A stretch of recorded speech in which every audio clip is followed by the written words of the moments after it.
Hello, স্বাগত জানাচ্ছি। আচ্ছা, আমাদের সবারই তো মাঝে মাঝে খুব ক্লান্ত লাগে, তাই না? শরীরটা একদম দুর্বল লাগে। কিন্তু এই ব্যাপারটা যদি রোজকার ঘটনা হয়ে দাঁড়ায়, কিছুতেই না কাটে, তাহলে এর পিছনে কিন্তু অন্য কোনো কারণও থাকতে পারে। তো আজকের এই আলোচনায় আমরা ঠিক এই বিষয়টা নিয়েই কথা বলবো আর জানব জিঙ্ক বি নামের একটা সাপ্লিমেন্ট নিয়ে। চলুন দেখি এটা কিভাবে সাহায্য করতে পারে। এই যে প্রশ্নটা দেখছেন, এটা কি খুব চেনা চেনা লাগছে? মানে সারাদিন খাটাখাটুনির পর একটু তো ক্লান্তি আসবেই, তাই না? সেটা স্বাভাবিক। কিন্তু যদি এমন হয় যে এই ক্লান্তিটা কিছুতেই যাচ্ছে না, সারাক্ষণই একটা দুর্বল ভাব, অবসন্নতা, যেন শরীরটা চলতেই চাইছে না, তখন এর পেছনে কিন্তু অনেক সময় গভীর কোনো কারণও থাকতে পারে। তো চলুন, এই যে সারাক্ষণ ক্লান্তি লাগার ব্যাপারটা, এর একটা সম্ভাব্য কারণ খুঁজে বের করা যাক। অনেক সময় কি হয় জানেন, আমাদের শরীরের ভেতরেই কিছু খুব দরকারি উপাদানের ঘাটতি দেখা দেয়, আর মজার ব্যাপার হলো আমরা হয়তো সেটা টেরও পাই না। যেমন ধরুন, জিঙ্কের কথাই বলি। শরীরে যখন জিঙ্কের অভাব হয়, তখন কিন্তু শরীর নানাভাবে সিগন্যাল দিতে শুরু করে। যেমন হঠাৎ করে দেখলেন কিছু খেতে ইচ্ছে করছে না, মানে ক্ষুধামন্দা দেখা দিচ্ছে, বা হয়তো অন্যদের চেয়ে একটু বেশি ঘন ঘন ঠান্ডা সর্দি লাগছে। আরে এমনকি ছোটখাটো একটা কাটাছেঁড়া শুকাতেও যদি অনেক বেশি সময় লাগে, তাহলে কিন্তু ধরে নেওয়া যেতে পারে যে এটা জিঙ্কের অভাবের একটা স্পষ্ট লক্ষণ। আচ্ছা, এবার ভাবুন তো, এই জিঙ্কের ঘাটতির সাথে যদি আবার বি ভিটামিনের অভাবও যোগ হয়, তাহলে কি হবে? তখন কিন্তু সমস্যাটা আরও বেড়ে যায়। শুরু যে ক্লান্তি লাগে তাই না, অনেক সময় হাতে পায়ে ঝিঝি ধরার মতো নর্ভের সমস্যাও দেখা দেয়। এই যে দুটো ঘাটতি একসাথে হচ্ছে, এটাকে একটা দারুণ নামে ডাকা হয়, গোপন ক্ষুধা। এর মানে হলো পেট হয়তো ভরা, কিন্তু শরীর তার আসল পুষ্টিটা পাচ্ছে না, আর ভেতর থেকে আস্তে আস্তে দুর্বল হয়ে পড়ছে। তাহলে প্রশ্ন হলো, এই ডাবল ঘাটতির সমাধানটা কি? ঠিক এখানেই আসে জিঙ্ক বি এর কথা। চলুন এবার জেনে নেওয়া যাক এই সাপ্লিমেন্টটা ঠিক কিভাবে আমাদের সাহায্য করতে পারে। তো এই জিঙ্ক বি জিনিসটা আসলে কি? খুব সহজ করে বললে এটা হলো একটা কম্বিনেশন সাপ্লিমেন্ট, মানে জিঙ্ক আর বি ভিটামিন কমপ্লেক্স, এই দুটোকে একসাথে একটা ফর্মুলার মধ্যে নিয়ে আসা হয়েছে।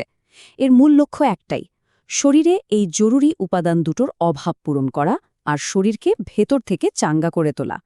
কিন্তু প্রশ্ন হলো, এই জিঙ্ক আর বি ভিটামিন এরা আমাদের শরীরে ঢুকে ঠিক কী কাজটা করে? চলুন একটু বিস্তারিতভাবে দেখি কিভাবে এই দুটো উপাদান মিলে আমাদের শরীরের ইঞ্জিনটাকে সচল রাখে। এই স্লাইডটা দেখলে ব্যাপারটা কিন্তু একদম পরিষ্কার হয়ে যাবে। ভাবুন তো, আমাদের শরীরটা একটা বিশাল কর্মযজ্ঞের মতো। এখানে জিঙ্ক হলো রিপেয়ার আর সিকিউরিটি টিম, মানে এর কাজ হলো রোগ প্রতিরোধ ক্ষমতা বাড়ানো, অনেকটা বডিগার্ডের মতো। আর কোথাও কেটে গেলে বা ক্ষত হলে সেটাকে দ্রুত সারিয়ে তোলা। অন্যদিকে বি ভিটামিনগুলো হলো এনার্জি জেনারেটর বা শক্তি তৈরির দল। এরা আমরা যা খাই সেটাকে শক্তিতে পরিণত করে, আমাদের নার্ভ সিস্টেমকেও ঠিকঠাক রাখে। বুঝতেই পারছেন, এই দুটো দল যখন একসাথে কাজ করে, তখনই শরীরটা একদম ফিট আর চাঙ্গা থাকে।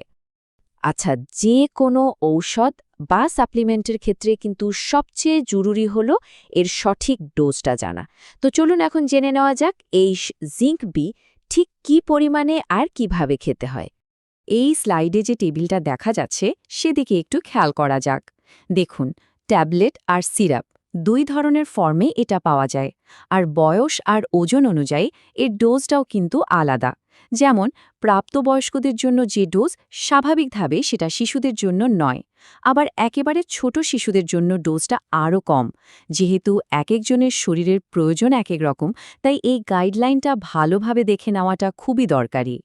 তবে সব কিছুর ওপরে হলো এই কথাটা, খুব ভালো করে মনে রাখতে হবে যে আগের স্লাইডের টেবিলটা কিন্তু শুধুই একটা সাধারণ ধারণা। এটা দেখে নিজে নিজে সিদ্ধান্ত নেওয়াটা একেবারেই ঠিক হবে না। কারণ কার শরীরের কি অবস্থা সেটা না বুঝে ওষুধ খাওয়াটা খুবই ঝুঁকিপূর্ণ হতে পারে। তাই নিজের জন্য সঠিক ডোজটা জানতে অবশ্যই, আমি আবারও বলছি, অবশ্যই একজন রেজিস্টার্ড ডাক্তারের সাথে কথা বলে নেবেন। আচ্ছা, ডোজ তো জানা হলো। এবার আসা যাক সেফটি বা নিরাপত্তার বিষয়, যেটা খুবই গুরুত্বপূর্ণ একটা দিক। দেখুন, সবকিছুরই যেমন ভালো দিক আছে, তেমন কিছু নিয়মকানুন আর সতর্কতাও তো মানতে হয়, তাই না? জিঙ্ক বিয়ের ক্ষেত্রেও সেরকম কিছু বিষয় আছে। চলুন জেনে নিই কি কি মাথায় রাখতে হবে। প্রথমেই একটা ভালো খবর দিই, জিঙ্ক বি কিন্তু সাধারণত শরীরে বেশ ভালোভাবেই মানিয়ে যায়, মানে এটা ওয়েল টলারেটেড। বেশিরভাগ সময়ই এটা কোনো বড় সমস্যা তৈরি করে না। তবে হ্যাঁ, যদি কেউ ডাক্তারে বলে দেওয়া ডোজের চেয়ে অনেক বেশি পরিমাণে খেয়ে ফেলে, তখন বমি বমি ভাব, ডায়রিয়া বা পেটে একটু অস্বস্তির মতো সমস্যা দেখা দিতেই পারে। এই পয়েন্টটা কিন্তু খুব খুব জরুরি, বিশেষ করে যারা অন্য কোনো ওষুধ নিচ্ছেন তাদের জন্য। যেমন ধরুন টেট্রাসাইক্লিন বা ফ্লুরোকুইনলন গ্রুপের কোনো অ্যান্টিবায়োটিক যদি কেউ খান, তাদের ক্ষেত্রে জিঙ্ক নেওয়ার আগে ডাক্তারের সাথে কথা বলাটা মাস্ট। কারণটা কি? কারণ জিঙ্ক ওই অ্যান্টিবায়োটিকগুলোর শরীরে শোষিত হওয়ার প্রক্রিয়াতে বাধা দিতে পারে, ফলে অ্যান্টিবায়োটিকের কার্যকারিতা কমে যেতে পারে। এখন প্রশ্ন হল, যদি ভুল করে কেউ এটা ওভারডোজ করে ফেলে তাহলে কি করতে হবে? প্রথম কথা, প্যানিক করার কোনো দরকার নেই, কিন্তু ব্যবস্থা নিতে হবে খুব দ্রুত।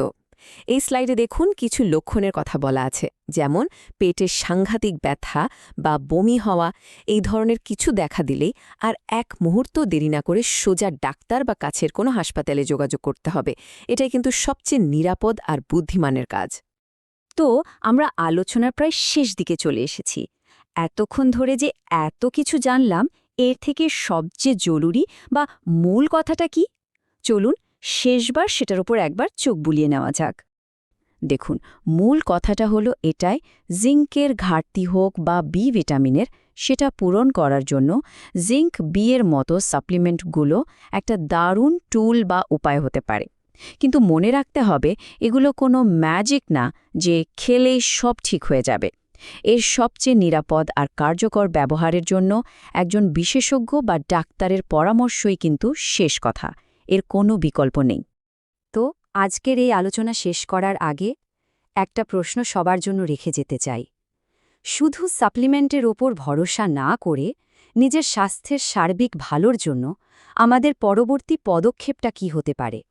এই প্রশ্নটা যদি আমরা নিজেদের করি, তাহলে হয়তো সুস্থ থাকার পথে সেটাই হবে আমাদের সবচেয়ে বড় শক্তি।